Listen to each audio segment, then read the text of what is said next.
थकित को शांति का वचन भगत सिंह के द्वारा नवंबर 22।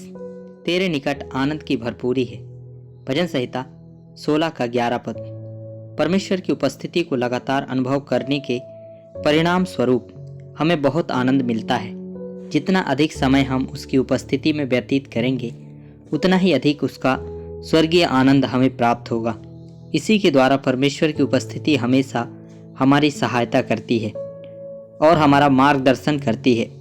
बाइबल पढ़ने और पर्याप्त प्रार्थना करने से हम स्वर्गीय आनंद प्राप्त कर सकते हैं। यदि हमारे अंदर ईर्ष्या या घृणा जैसी कोई भी पाप है तो हम परमेश्वर की उपस्थिति का स्पर्श खो देते हैं और इस तरह हमारा आनंद चला जाता है। इस आनंद को पुनः प्राप्त करने के लिए हमें अपने पापों और कमियों के लिए सच्चा पश्चाताप करना होगा, तभी मात्र आनंद भरपूर हो जाएगा। प्रभु की आराधना करके, परमेश्वर के वचन को पढ़कर और प्रार्थना के माध्यम से उसके साथ घनिष्ठ संगति करके हम इस आनंद को प्राप्त कर सकते हैं जो बढ़ता रहता है।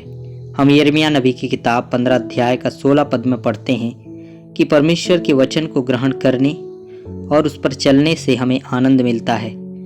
परमेश्वर ने यिर्मयाह को उन लोगों के लिए भविष्यवक्ता होने का बहुत कठिन कार्य दिया जो उससे घृणा करते थे।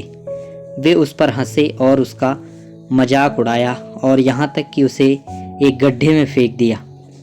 तो भी यिर्मयाह ने परमेश्वर का वचन ग्रहण किया और उसका पालन किया और उसका आनंद बढ़ता गया।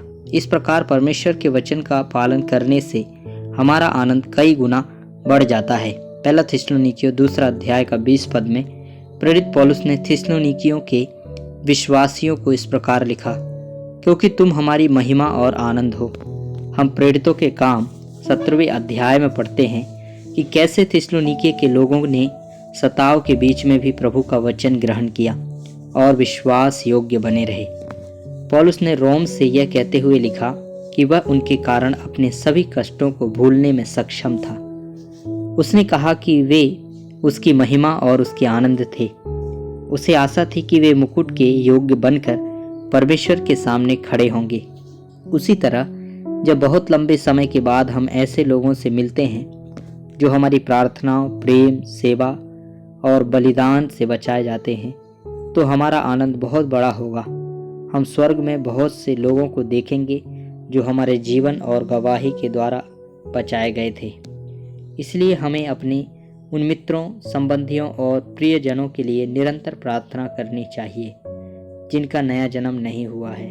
इस प्रकार परमेश्वर की उपस्थिति का आनंद लेने, उसके वचन का पालन करने और आत्माओं को जीतने से हमें स्वर्गीय आनंद प्राप्त होगा।